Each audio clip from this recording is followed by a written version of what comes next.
Hey. Intern tree vital in 60 seconds.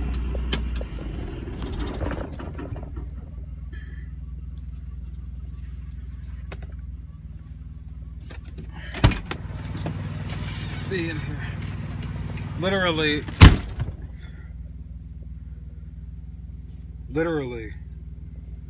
you're stuck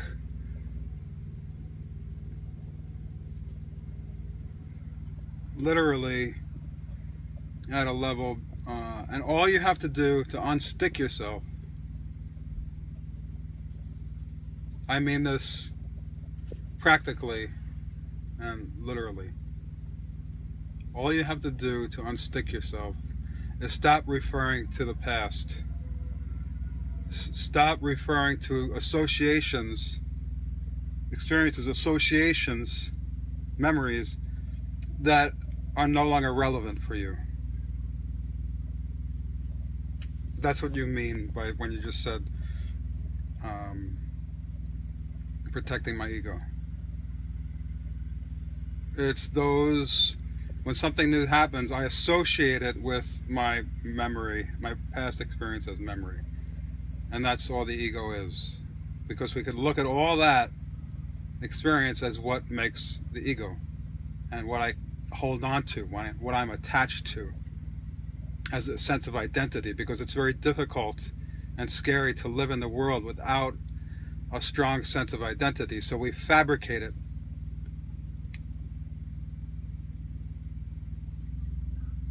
through association with our history, which is an illusory sense of self because it no longer exists. Simple. It's very simple. Physics.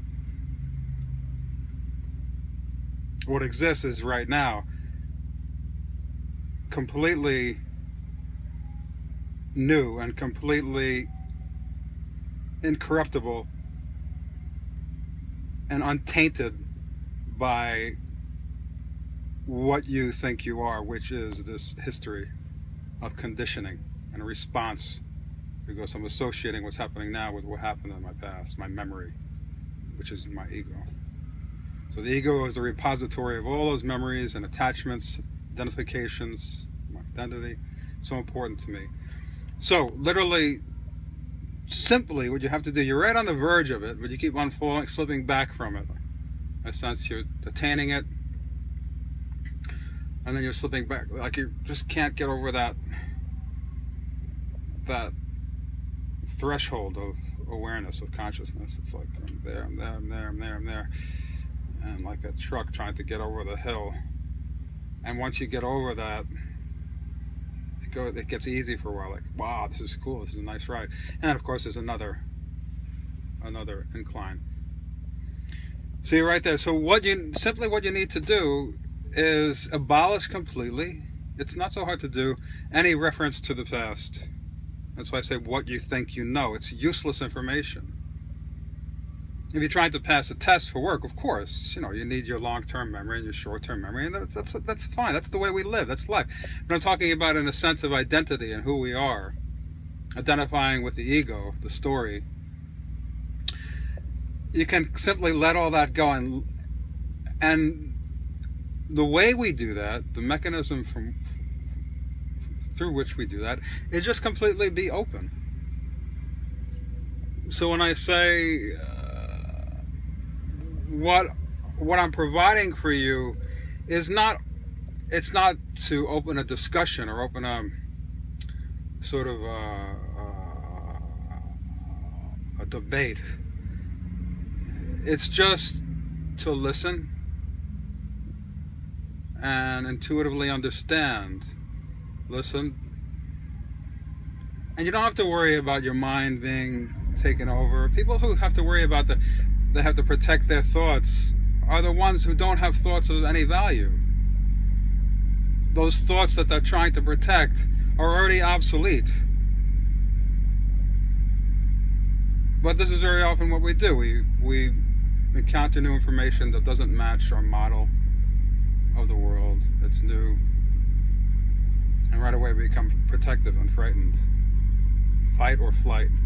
And then, what happens then, Once we enter that stage, we're operating on a more primitive level, and our cognitive higher level functions are working at a much diminished capacity.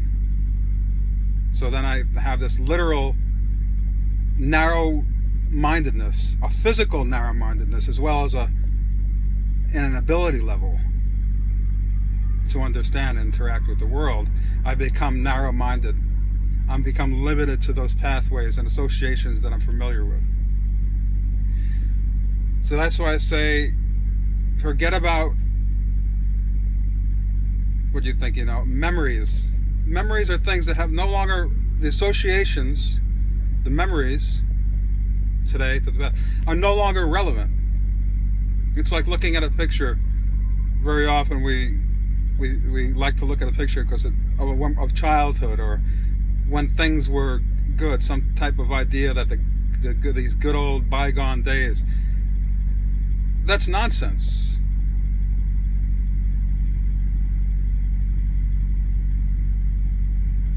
As if the past has some more appealing quality than right now has.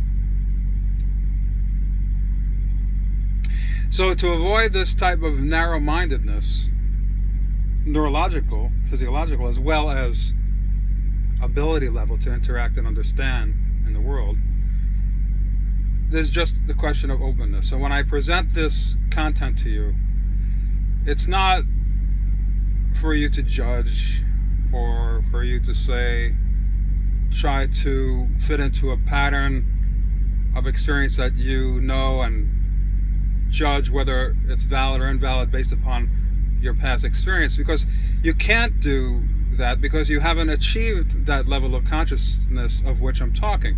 If you were able to, you cannot understand or judge something of which you haven't experienced. It's like the butcher trying to tell the baker the best way to make a croissant.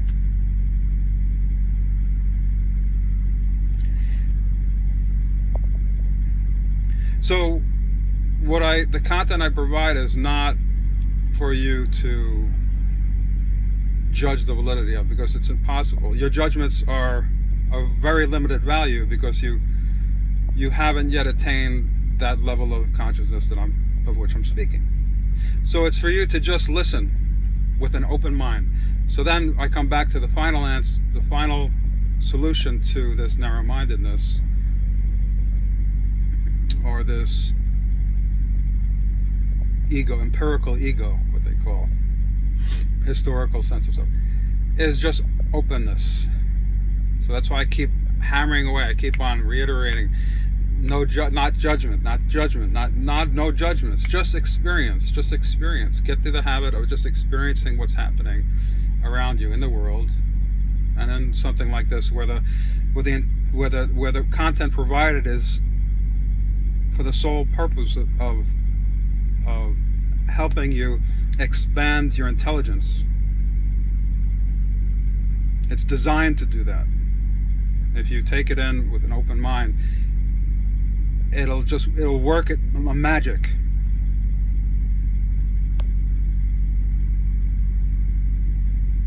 So I hope that's enough. I'm not going to keep on restating the same thing in different ways. So the key is openness to experience of any kind.